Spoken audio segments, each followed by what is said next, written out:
This with former Green Beret Commander Michael Waltz, who is also a policy advisor in the Bush White House and the Pentagon and a Fox News contributor.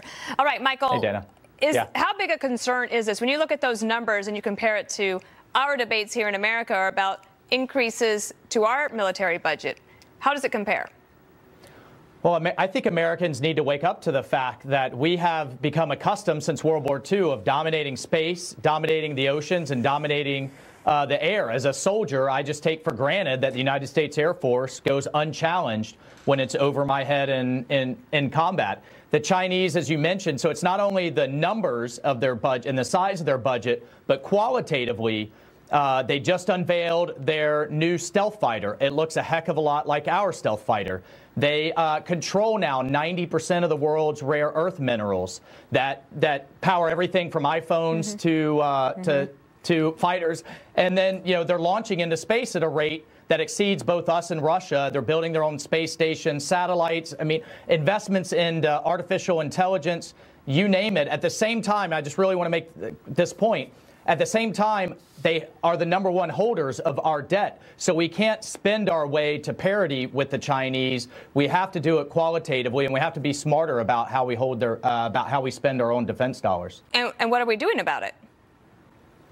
Well, I think we need to crack down, and this should be the top of the president's list, crack down on these cyber attacks. As he's mentioned, the largest theft of IP in world history. The Chinese are essentially stealing their way to a technological advantage. And if you listen to President Xi in his re-election speech, he essentially declared that the Chinese are now challenging us as a world superpower. I don't want to share the stage with the Chinese. They don't share our values. Can I just get your take on one other topic, and that is what's happening in the Middle East. Kuwait is calling on its citizens to leave Lebanon. There's growing tensions between Beirut and Saudi Arabia. Right. What does this mean in terms of the Middle East, and how would it affect the United States potentially? So you have two things going on here, particularly when it comes to the Saudis. You have a long simmering Cold War with Iran that is now heating up. The Saudis felt really kind of abandoned by the Obama administration ever since President Trump's visit to Saudi Arabia.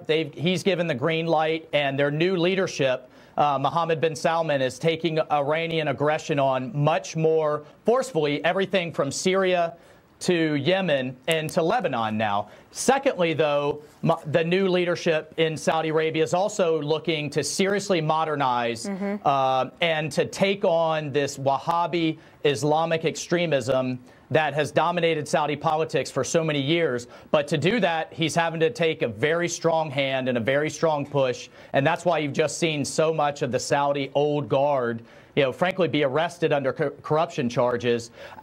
From the United States perspective, we've asked the Saudis to take this on for a long time. But I think the price there is we're going to have to back away from a democracy agenda. He's going to have to do it with an iron fist. What does it mean then, though, for our efforts in terms of combating the global war on terror, where a lot of this emanates?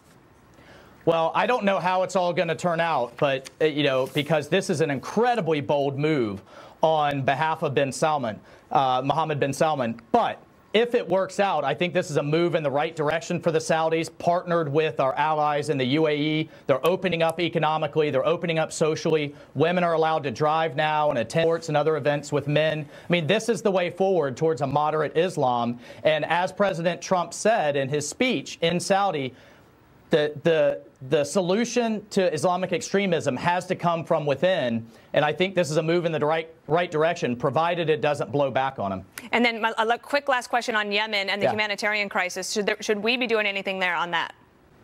Well, I think we need to stay engaged with the Saudis. They have been very aggressive in their bombing campaign. It hasn't been as precise as we would like. At the same time, they can't have Iranian-backed rebels, the Houthi rebels, right there on their doorstep, launching missiles into Riyadh like they just did. So we understand where the Saudis are coming from, but we need to work with them on the tactics. All right. Michael Waltz, thank you.